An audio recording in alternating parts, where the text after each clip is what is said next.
Y a-t-il quelqu'un? Laissez-moi rentrer s'il vous plaît. Les amis, je me trouve dans les jardins d'un célèbre palais isérois, devrais-je dire, le château de Vizille.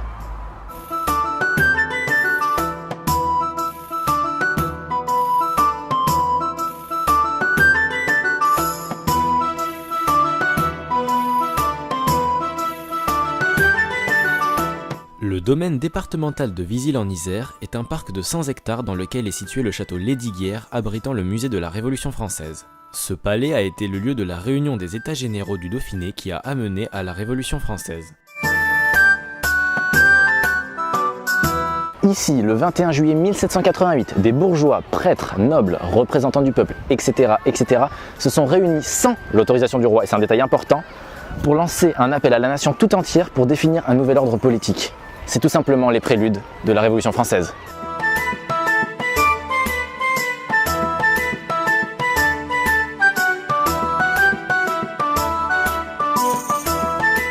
Le château a été créé au début du XVIIe siècle par François de Bonne, duc de Lesdiguières, gouverneur du Dauphiné, compagnon d'armes d'Henri IV et dernier connétable de France, c'est-à-dire responsable de l'administration et de la conduite des armées.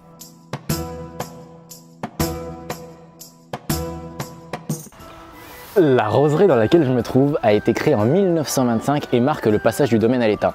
C'est ici que les présidents de la 3e et 4e République passaient leurs vacances. Franchement, ça donne envie de devenir président.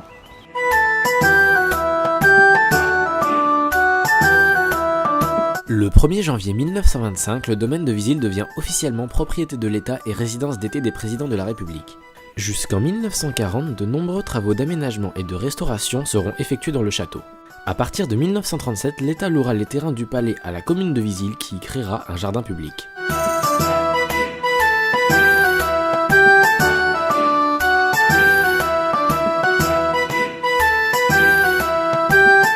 Alors le dernier président qui a séjourné ici pour une nuit seulement, c'est Charles de Gaulle. Mais avant lui, il y en a eu d'autres comme René Coty ou encore Albert Lebrun. Mais il faut savoir aussi que Lafayette ou Jean Jaurès ont fait un petit coucou, ils sont venus comme ça, ils ont dit toc toc toc, on vient, on passe une bouffe, on se fait un petit repas comme ça tranquille.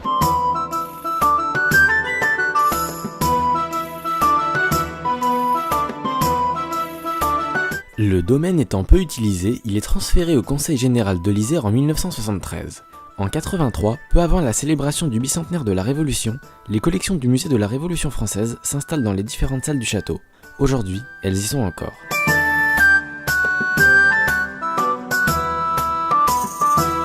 Alors je pense vraiment qu'ici c'est mon lieu préféré. Son histoire est chargée à fond, l'histoire est complètement folle avec la Révolution, etc., etc. En tout cas, merci pour vos retours sur le premier épisode. J'ai pas vu encore pour le deuxième, il n'est pas sorti pour moi. Mais sachez que c'est vraiment sympa, vous avez l'air d'aimer. Je continue cette série pendant encore un petit moment. On se retrouve demain ou après-demain pour une nouvelle vidéo, je sais pas encore. Sur ce, ciao ciao.